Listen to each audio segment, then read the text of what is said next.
Dalam hutan itu namanya memang terkenal dengan sejarahnya. Ada riwayat seorang putrinya, Aji Bidara Putri namanya. Assalamualaikum warahmatullahi wabarakatuh. Waalaikumsalam. Dewan juri yang saya hormati dan teman-teman yang saya sayangi, bagaimana kabarnya hari ini? Alhamdulillah. Perkenalkan, nama saya Audi Yura Sabita. Saya bersekolah di SDN 013 Balikpapan Kota. Hari ini saya akan menceritakan legenda Danau Witan. Danau Witan adalah sebuah tempat di daerah Kecamatan Warangaman yang terletak di Kutai Kartanegara, Kalimantan Timur.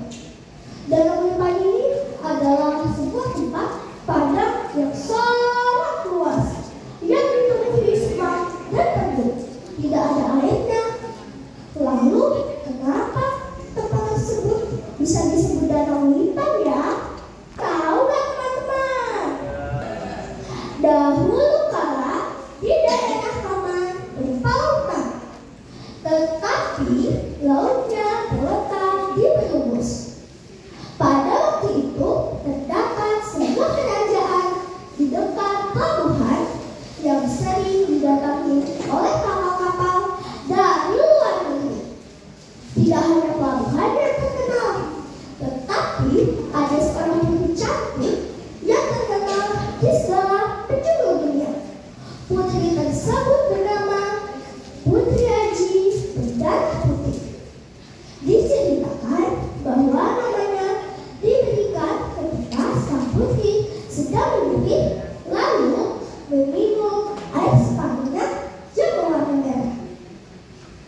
Nampak ketika ia minum, air mengalir dari kerongkongannya. Itu karena kulit sang putri yang halus dan putih. Ia adalah seorang gadis yang cantik jelita. Tiada bandingnya di dunia ini. Namanya tersohor sampai ke negeri Cina. Mendengar kecantikan Putri Aji, Raja Cina membawa pasukannya untuk pergi ke Berubus. Wow, siapkan kapal yang besar. Kita akan segera berlayar mendatangi kerajaan itu. Katanya di sana ada sebuah putri cantik jelita. Hahaha, kata Raja Cina. Bergegaslah pengawalnya dengan membawa kapal besar. Mereka hendak melamar Putri Aji. Mendengar rencana kedatangan raja dari Cina, Putri Aji menyiapkan pesta penyambutan. Wahai dayangku, kita akan kedatangan raja Cina yang kaya raya. Jangan lupa kita berikan makanan dan minuman terenak untuknya. Dan beritahukan bahwa di kerajaan kita ini sangat berlimpah-limpah. Siapa tahu ia tertarik untuk membelinya. Ucap Tuan Putri. Pada suatu hari, tibalah Raja Cina di kerajaan Putri Aji. Ia disambut dengan meriah. Putri Aji tahu maksud dan tujuannya. Banyak makanan dan minuman serta dilengkapi dengan tarian-tarian yang menarik hati. Selamat datang, Tuan. Saya adalah Putri Aji. Senang sekali sudah berkenan datang di kerajaan saya. Semua jamuan-jamuan di meja ini dan suguhan tarian ini saya persembahkan untuk Tuan.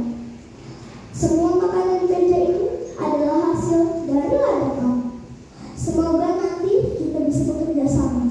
Ucap Tuan Putri. Tetapi tidak pernah diduga sebelumnya bahwa kelakuan Raja Cina bagai seekor binatang yang sangat penakut. Ia makan langsung dari wadah tanpa menggunakan mama.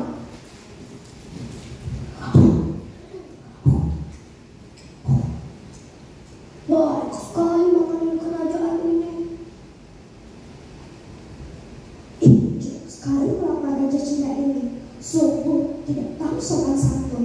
Menyesal kamu yang muda dengan rendah, ucap Tuan Putri. Selesai makan dan minum dengan liar, Raja Cina melarang Putri Raja. Hai putri dengan cantik jelita, maukah kau menjadi permaisuriku? Dengan tegas Putri menjawab, apa? Menjadi permaisurimu? Aku tidak sudi menjadi permaisuri dari raja yang jorok dan tidak tahu sopan santun sepertimu. Jawaban Putri Raji membuat Raja Cina murka. Ia marah, ia kembali ke negerinya. Tetapi kemarahannya tidak sampai di situ. Ia menyiapkan pasukannya untuk menyerang kerajaan Putri Raji. Beribu-ribu prajuritnya datang ke kerajaan Putri Raji. Putri Raji juga tidak mau kalah dari Raja Cina. Ia menyiapkan pasukannya gagah berani untuk menyerang prajurit Raja Cina. Dalam peperangan tersebut, prajurit dan kedua pihak banyak yang berguguran. Meskipun demikian, Raja Cina selalu menambahkan prajuritnya. Melihat banyak pasukan yang gugur, Putri Raji menjadi cemas bahwa peperangan dilanjutkan. Prajurit Putri Raji tidak mampu membunuh serangan Raja Cina. Yang menjadi cara bagaimana mengalahkan Raja Cina. Ia mengeluarkan kesaktiannya, ia mengambil seni dari sebuah wadah, lalu ia ucapkan kata,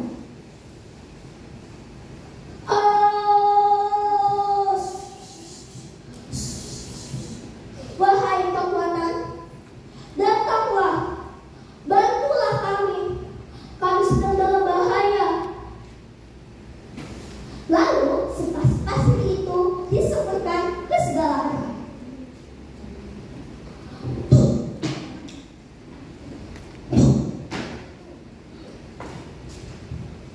Dan limbah menjadi lipat yang ganas. Lipat-lipat itu menyerang kapal Raja Cina hingga kapalnya tenggelam. Tolong aku, tolong selamatkan aku, tolong. Tidak salah prajurit Raja Cina.